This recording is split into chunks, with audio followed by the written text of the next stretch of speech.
just provided support. They've asked you, well, they've asked me personally how I've been doing, since I've graduated.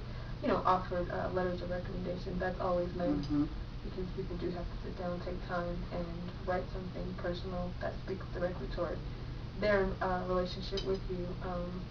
And also, I can always felt like I could come and ask them questions about like what my direction was as far as like academically focused. I have to say the two study abroads that I was able to participate in. So the first one was in 2006, and it was we went with Dr. Stevens to Ghana, and that was amazing because that was my first time out of the country to Africa, not traveling, and the first person in my family to go to Africa. So there's several milestones there, and just there we were able to make great friends, meet great people, eat great food, see just the reality of another side of Africa that's not really shown when you don't have that personal experience. There's what's shown on TV or in media, and there's what you actually personally get to experience. And one of those highlights was the Elamina slave castles that we went to and toured. And then we went to Kenya. I went to Kenya in 2007, and that was with Dr. Hudson. So there's a totally different focus, different teaching styles between Dr. Hudson and Dr. Stevens. And that was, again, an amazing experience, great people, great food, and then this was incorporated all the wildlife that you get to see in zoos and on television, and it was, to see elephants and tigers and giraffes just, in their home environment. Natural element. Yes, it was just, an amazing experience. It was always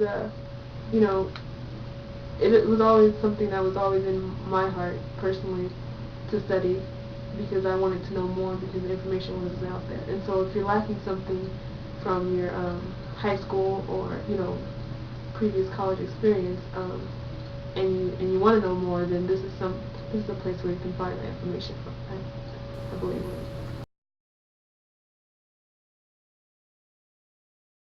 I've taken a piece of something from each one of them. So I think with the different, I think I've been able to take a class or two with just about everybody, and with that they've given me something a little extra.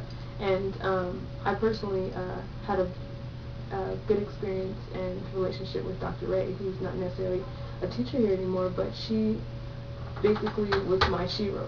She was an African American studies and an anthropologist, so I was able to take a lot of things and ask her a lot of questions and delve deep into her experiences as an anthropologist, and she really explained to me the way to incorporate creativity and intellectual thought, and marrying those two together so that you have a more well-rounded sense of what you're studying and what you're researching, and how those two always play a part together. They're not separate, but they are together at all times, and you can't teach one without the other. Dr. Hudson, Dr. Shamala, Dr. McLeod, and Dr. Elsfeld have also been added parts to my experience, especially the thought of producing something, getting your ideas out on paper so that other people can read it. And so the idea of being published, they presented something to me, and that's something I definitely want to end up doing eventually, and to get like the ideas that I have and the thoughts and my own experiences, and contribute that to the academic world.